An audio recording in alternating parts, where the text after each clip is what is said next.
The Bob was taken from the mountain fortress to Tabriz, and the prince thought that he was about to obtain his release. But the next orders came for his execution the same day, and the prince he refused, but he could not stand in the way.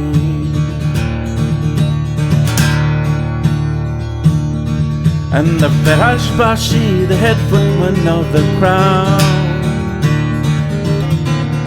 went into the Bob's cell at dawn to bring him down, interrupting his conversation with Sayyid Hossein.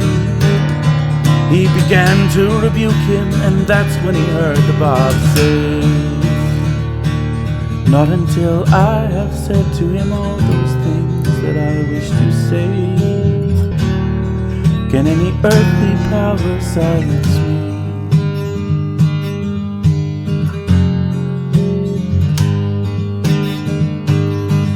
Sam Khan was the colonel of a Christian regiment there, and they tasked him to martyr the Bob in the city square. But he feared such an act would bring upon him the wrath of God. He entreated the Bob to save him from shedding his blood. "Follow your instructions," the Bob replied, "and if your intention be sincere,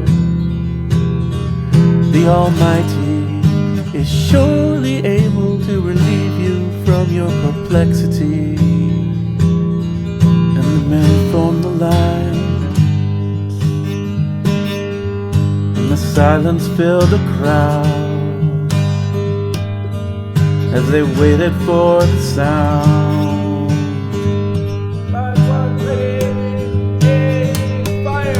And the muskets roared from 250 hands, and the next rank took aim, and the muskets roared again. And the third volley rang out as 10,000 souls looked on, and the smoke filled the square, and it blocked out the light of the sun. When it had cleared,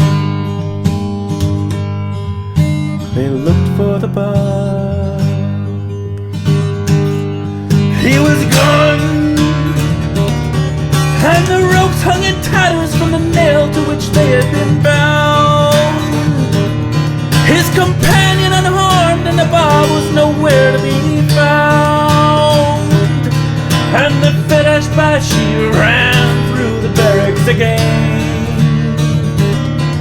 and he found the Bob back in the same room with Sayyid Hossein. "I have finished my conversation," he declared.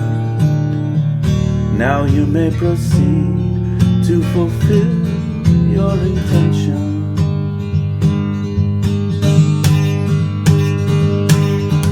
And the Ferash Bashi was too shaken to make a reply, and he fled from the scene of his duty from which he resigned. Sam Khan led his men from the square, never to return, vowing never to injure the Bob lest their souls should all burn.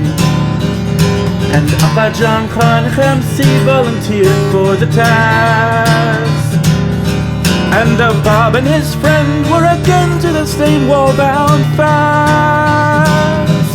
How serene was his face as the new soldiers formed into lines, and he gazed round the square as he spoke for the very last time. "Had you believed in me, O wayward generation, every one of you would have followed the example of this youth, and willingly would have sacrificed himself in my path. The day will come when you will have recognized me. That day I shall have ceased to be with you, and then form the lines, and the silence filled the crowd as they waited for the sun.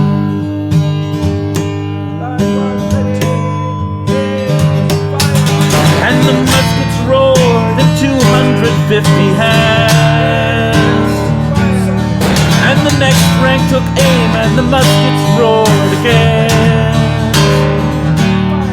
and the third volley rang out as 10,000 souls looked on,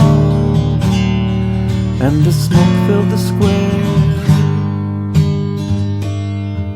and it blacked out the light of the sun. When it had cleared, they looked at the bar. He was gone.